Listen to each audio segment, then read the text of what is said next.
Bab 48, Han Wenshu yang terpana. Wei tidak tahu apa yang sedang terjadi di luar menara. Ia tidak menyadari bahwa kecepatan luar biasanya dalam menembus menara jiwa binatang telah memicu kehebohan besar di antara para murid. Alasan mengapa ia bergerak lambat di awal lantai bukan karena lemah, tapi karena hati-hati. Ini adalah kali pertamanya masuk ke menara jiwa binatang, dan saat mengetahui bahwa membunuh jiwa binatang di dalam menara ini bisa memberinya pengalaman skill, tentu saja ia memilih untuk meneliti dan menyesuaikan diri terlebih dahulu. Karena itulah di lantai-lantai awal, gerakannya tampak lamban. Namun begitu ia mulai terbiasa. Semua kekuatan dilepaskan. Pedang pahlawan yang baru ia peroleh, dipadukan dengan ilmu pedang 13 pembunuh level 13, menghasilkan daya rusak yang benar-benar mengerikan. Setiap ayunan pedangnya seperti petir, tak satu pun binatang jiwa yang mampu bertahan. Ditambah lagi, jurus langkah bayangan air hitamnya sudah mencapai tingkat sempurna, membuat kecepatan gerak Wei seperti hantu. Dalam kondisi ini, ia seperti ikan di air, bebas membantai setiap musuh yang menghalang.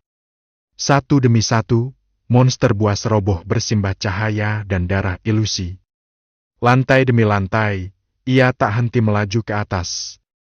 Makin tinggi lantai, memang monster-monsternya semakin kuat dan jumlahnya makin banyak.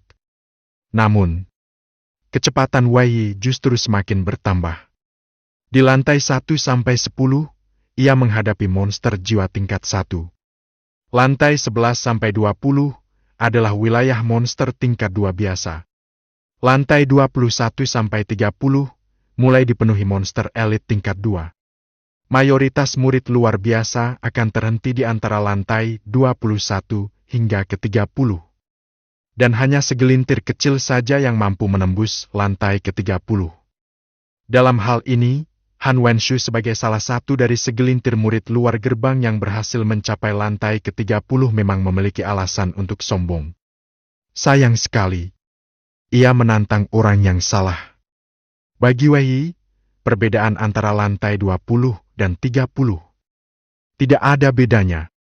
Saat Han Wenshu masih bergula di lantai 20, Wei sudah melesat ke lantai 30.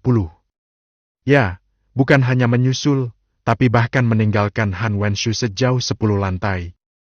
Kejutan di luar pun mencapai puncaknya. Semua mata terpaku pada nama Wei yang kini melonjak menembus batas-batas yang sebelumnya dianggap mustahil.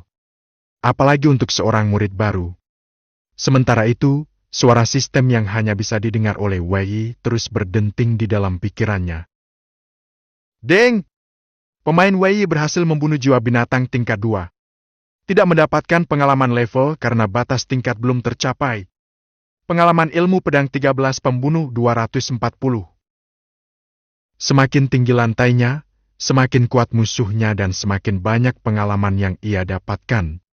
Ketika monster terakhir di lantai 30 jatuh, ruang di sekeliling Wei kembali bergetar. Wung! Dalam sekejap, ia telah melangkah ke lantai 31. Lantai 31. Sebuah aula sunyi yang dihiasi aura pekat dan gelap menyambutnya. Namun kali ini, suasana terasa berbeda. Di hadapannya, muncul 10 ekor monster jiwa tingkat 3. Monster tingkat 3, setara dengan para ahli tingkat dewa perang Daoshi. 10 monster dalam satu lantai. Itu sama saja seperti menghadapi 10 pendekar dewa perang yang menyerangnya bersama-sama. Bagi murid biasa, ini adalah neraka.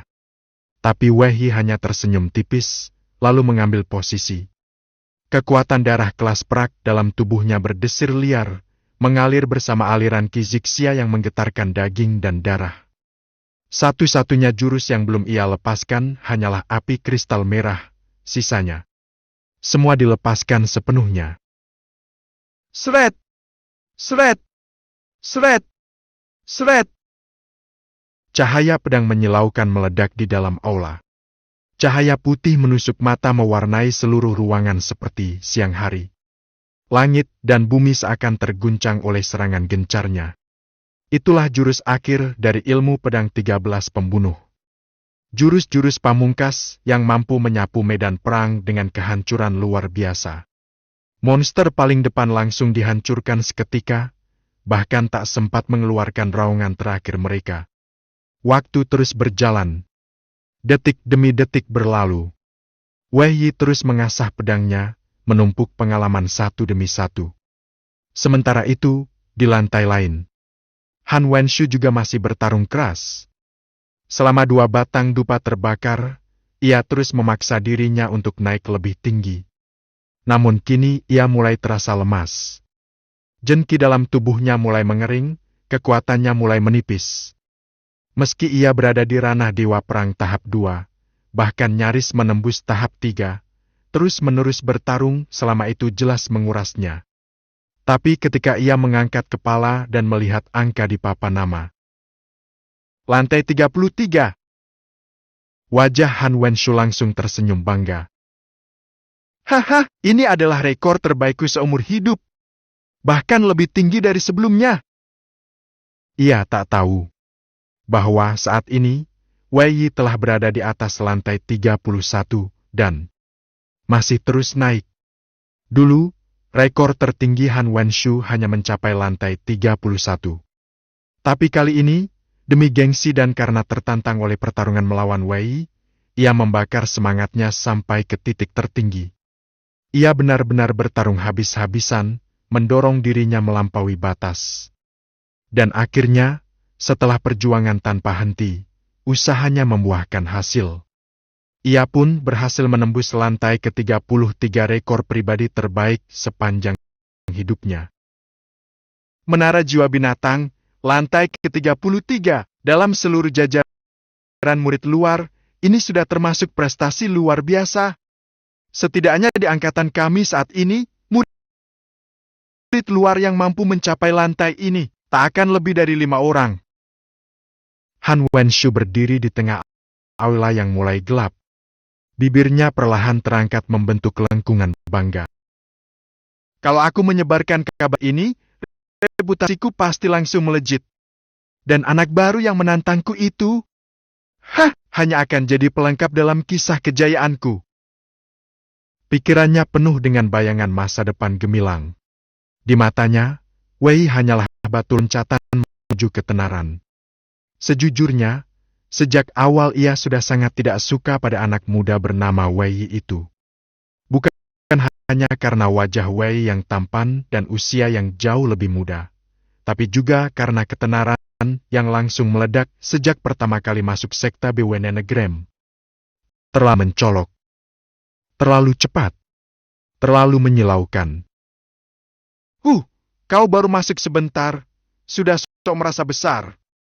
Hari ini, aku akan buat semua orang sadar siapa yang benar-benar layak berdiri di puncak. Jangan salahkan aku. Salahkan dirimu sendiri karena berani menantang orang yang salah. Han Wenshu mendengus, penuh ejekan dan rasa puas. Namun sebelum ia bisa melanjutkan lamunan kemenangannya, ruang di sekelilingnya mulai bergetar.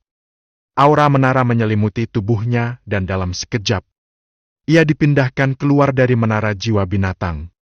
Cahaya menyilaukan menyambut matanya. Ketika Han Wenshu membuka mata sepenuhnya dan melihat pemandangan di depannya, ia langsung terpaku di tempat. Ratusan orang berdiri berkerumun di depan menara. Bahu menyentuh bahu, suara ramai, sorak-sorai di udara. Apa, mereka semua menunggu aku?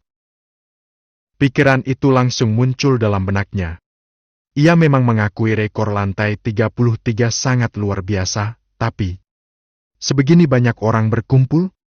Apa aku terlalu meremehkan popularitasku? Pikirannya langsung melayang. Semakin ia pikirkan, semakin yakin. Pasti mereka sudah tahu aku menembus lantai 33 dan datang untuk menyambut. Hahaha! Ini adalah kesempatan emas.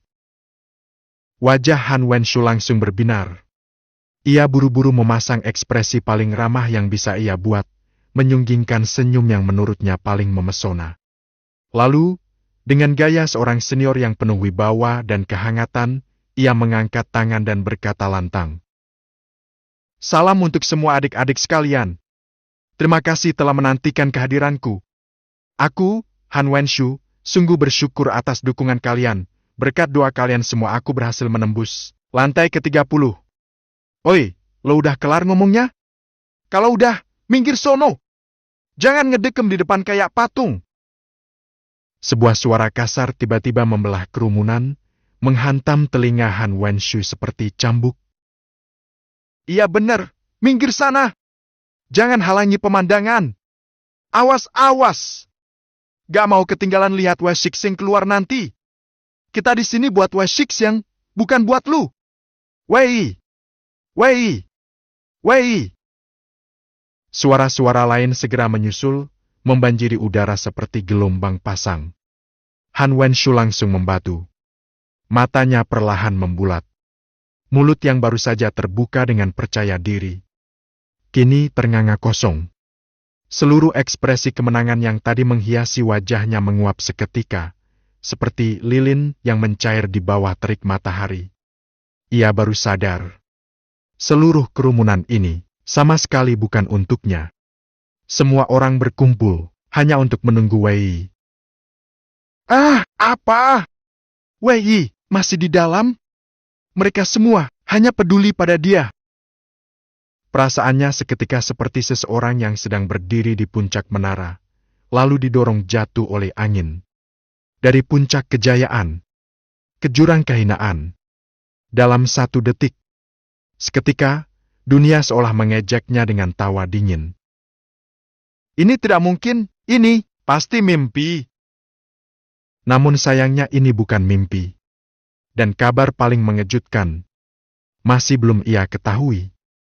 Bab 49, sama sekali tak bisa dihentikan. Itu tidak mungkin.